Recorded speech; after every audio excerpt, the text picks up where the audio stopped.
ಸ್ನೇಹಿತರೆ, ಎಲ್ಲರಿಗೂ ನಮಸ್ಕಾರ. ಏನಪ್ಪ ವಿಚಾರ ಅಂದರೆ, ಈಗ ನಮ್ಮ ದೇಶದಲ್ಲಿ ಕ್ಷೇತ್ರಗಳ ವಿಧಾನಸಭೆ ಮತ್ತು ಲೋಕಸಭಾ ಕ್ಷೇತ್ರಗಳ ಮರು ವಿಂಗಡಣೆ ಮಾಡೋಕ್ಕೆ ಹೋಗ್ತಾ ಇದ್ದಾರೆ. ಯಾರು ಅರ್ಜೆಂಟ್ ಇತ್ತು, ಯಾರು ಕೇಳಿದ್ರು ಅವ್ರನ್ನ, ಯಾರು ಬೀದಿಗಿಳಿದು ಹೋರಾಟ ಮಾಡಿದ್ರು, ನಮ್ಮ ಕ್ಷೇತ್ರ ವಿಂಗಡಣೆ ಮಾಡಿ, ಆ ಕ್ಷೇತ್ರ ವಿಂಗಡಣೆ ಮಾಡಿ ಅಂತಂದೇಳಿ ಯಾರು ಕೇಳಿದ್ರೋ ಗೊತ್ತಿಲ್ಲ.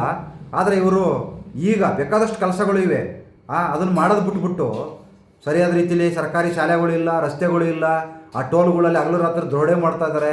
ಬೇಕಾದಷ್ಟು ಸಮಸ್ಯೆಗಳಿದ್ದಾವೆ. ಇದನ್ನು ಮಾಡಿರಿ ಅಂದರೆ ಇವರು ಏನೋ ಕ್ಷೇತ್ರಗಳು ಮರು ವಿಂಗಡಣೆ ಮಾಡ್ಕೊಂಡು ಕೂತ್ಕೊಂಡಾರೆ.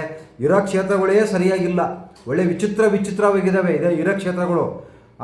ಯಶವಂತಪುರ ವಿಧಾನಸಭಾ ಕ್ಷೇತ್ರ, ಯಶವಂತಪುರ ಅದು ಯಶವಂತಪುರಕ್ಕೆ ಸೇರ್ಕೊಂಡಿಲ್ಲ, ರಾಜರಾಜೇಶ್ವರಿ ನಗರ ಸೇರ್ಕೊಂಡತ್ತೆ. ಈ ವಿಚಿತ್ರ ವಿಧಾನಸಭಾ ಕ್ಷೇತ್ರಗಳು ಒಂದು ರೌಂಡ್ ಅಪ್ ಮಾಡಬೇಕು, ಆ ರೌಂಡ್ ಅಪ್ ಇಲ್ವೇ ಇಲ್ಲ. ಎಲ್ಲ ಹಿಂಗೆ ಸುತ್ತಾಡ್ಕೊಂಡೆಲ್ಲ ಏನು ಹೆಂಗೆ ಬೇಕು ಹಂಗಂಗವೆ ಒಳ್ಳೆ ತಿಕ್ಕಲು ಥರ ಮಾಡಿದ್ದಾರೆ ವಿಧಾನಸಭಾ ಕ್ಷೇತ್ರಗಳು. ಮತ್ತು ಲೋಕಸಭಾ ಕ್ಷೇತ್ರಗಳು ಈಗಲೂ ಕೂಡ ವಿಚಿತ್ರವಾಗವೆ.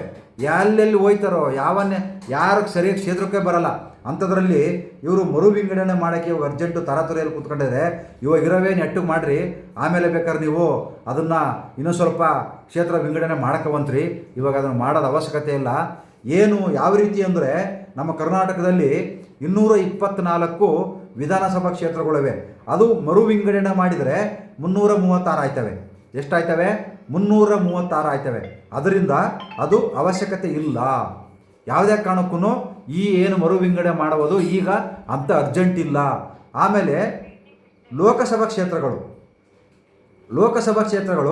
ಈಗ 28 ಈಗ ಅವು ಮರು ವಿಂಗಡಣೆ ಮಾಡಿದರೆ 42 ಆಯ್ತವೆ. 42 ಲೋಕಸಭಾ ಕ್ಷೇತ್ರ ಆಯ್ತವೆ. ಅಲ್ಲಿಗೆ ಟೋಟಲ್ಲು ಎಕ್ಸ್ಟ್ರಾ ಇವರು 12 ಮಾಡ್ತಾರೆ ಲೋಕಸಭಾ. ಆಮೇಲೆ ಎಕ್ಸ್ಟ್ರಾ 110 ವಿಧಾನಸಭಾ. ಅಂದರೆ 110 ವಿಧಾನಸಭಾ ಕ್ಷೇತ್ರದಲ್ಲಿ ಈ ಮಹಿಳೆಯರು ಕ್ಷೇತ್ರ ಅಂತೆ 110ಕ್ಕೂ ಬರೀ ಮಹಿಳೆಯರನ್ನೇ ನಿಲ್ಲಿಸಬೇಕು ಅಂತಂದೇಳಿ ಇವರು ತೀರ್ಮಾನ ಮಾಡ್ಕೊಂಡಿದ್ದಾರೆ. ಇದು ಏನು ಅಂಥದ್ದು ಅವಶ್ಯಕತೆ ಇಲ್ಲ. ನೋಡಿ ಯಾವ್ಯಾವ ರೀತಿ ಅಂದರೆ, ನಮ್ಮ ಕ್ಷೇತ್ರ ವಿಂಗಡಣೆ ಆದರೆ ಬೆಂಗಳೂರು ರಾಜಧಾನಿಯಲ್ಲಿ 48ಕ್ಕೆ ಇರ್ತವೆ. 28 ಇದಾವಲ್ಲ, 48 ಇರ್ತವೆ. 28 ಇದ್ದ ವಿಧಾನಸಭಾ ಕ್ಷೇತ್ರಗಳು ಬೆಂಗಳೂರಲ್ಲಿ 48 ಆಯ್ತವೆ. ಅದರಿಂದ ಪ್ರಸ್ತುತ ಈಗ ಅತಿ ದೊಡ್ಡ ಕ್ಷೇತ್ರಗಳಾಗಿರುವ ರಾಜರಾಜೇಶ್ವರಿ ನಗರ 3 ಆಯ್ತವೆ. ಆಮೇಲೆ ಯಶವಂತಪುರ ಅವು 3 ಆಯ್ತವೆ. ಬೆಂಗಳೂರು ದಕ್ಷಿಣ 3 ಆಯ್ತವೆ. ಬೊಮ್ಮನಹಳ್ಳಿ 2 ಆಯ್ತವೆ. ಮಾದೇವಪುರ 3 ಆಯ್ತವೆ. ಯಲಹಂಕ 2 ಆಯ್ತವೆ. ರಾಜಾಜಿನಗರ 2 ಆಯ್ತವೆ. ಹೆಬ್ಬಾಳೆ 2 ಆಯ್ತವೆ. ಇದನ್ನು ಯಾರು ಮಾಡಂತ ಕೇಳಿದ್ರು ಶಾನಿಮರ್ನ, ಏನು ಅರ್ಜೆಂಟ್ ಇತ್ತು? ಈ ಕ್ಷೇತ್ರಗಳಲ್ಲೇ ಬೇಕಾದ ಸಮಸ್ಯೆಗಳಿವೆ. ಒಂದು ರೋಡ್ ನೆಟ್ಟಿಗಿಲ್ಲ, ಸರಿಯಾಗಿ ನೀರು ಬರಲ್ಲ, ಚರಂಡಿಗಳು ಇಲ್ಲ.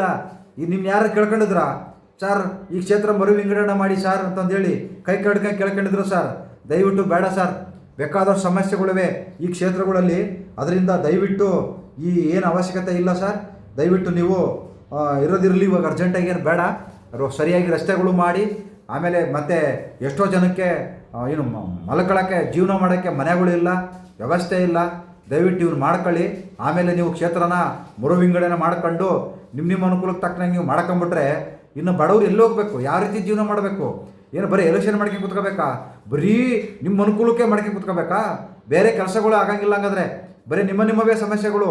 ಬರೀ 5 ವರ್ಷ ಗೆದ್ದು ಬಿಡೋದು, ಬರೀ ಇವ್ರಿವ್ರ ಸಮಸ್ಯೆಗಳೇ, ಬರೀ ಪಕ್ಷದ ಸಮಸ್ಯೆಗಳೇ. ಏನು ಕೆಲಸಗಳು ಮಾಡಿದಾರಪ್ಪ 5 ವರ್ಷದಿಂದ? ಏನು ಕೆಲಸಗಳವೆ ಕರ್ನಾಟಕದಲ್ಲಿ? ಯಾವ ಸಮಸ್ಯೆ ಬಗೆಹರಿಸಿದ್ದಾರೆ? ಏನಾಗಿದ್ದೇವೆ, ಏನು ಆಗ್ತಾ ಇದ್ದಾವೆ ತೋರಿಸಿ ನೋಡೋಣ. ಅದರಿಂದ ದಯವಿಟ್ಟು ಸರ್ ಪ್ರಧಾನಮಂತ್ರಿಗಳೇ, ಯಾವ ಲೋಕಸಭೆನೂ ಮರು ವಿಂಗಡಣೆ ಬೇಡ, ವಿಧಾನಸಭೆನೂ ಮರು ವಿಂಗಡಣೆ ಬೇಡ. ಈಗಿರ್ತಕ್ಕಂಥ ಏನು 224 ಕ್ಷೇತ್ರಗಳಿದಾವಲ್ಲ, ಒಂಥರ ವಿಚಿತ್ರವೇ, ಹುಚ್ಚಿಡಿದ್ರು ಥರವೇ, ದಿಕ್ಕಪಾಲ ಎಕ್ಕೆ ಕಡೆಗೆ ಎಲ್ಲೆಲ್ಲೋ ಇದ್ದಾವೆ.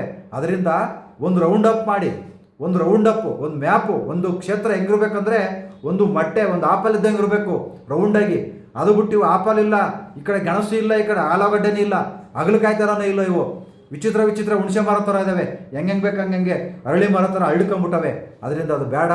ಒಂದು ಆಪಲ್ ಮೊಟ್ಟೆ ಥರ ರೌಂಡ್ ಅಪ್ ಮಾಡಿ ಫಸ್ಟು, ಆಮೇಲೆ ಕ್ಷೇತ್ರಗಳನ್ನು ಮರು ವಿಂಗಡಣೆ ಮಾಡುವಂತ್ರಿ. ಅದರಿಂದ ದಯವಿಟ್ಟು ಇದರ ಅವಶ್ಯಕತೆ ಇಲ್ಲ ಅಂತಂದೇಳಿ ನಾನು ಕೇಳ್ಕೊತಾ ಇದ್ದೀನಿ. ನಮಸ್ಕಾರ, ಎಲ್ಲರೂ ಒಳ್ಳೆಯದಾಗಲಿ.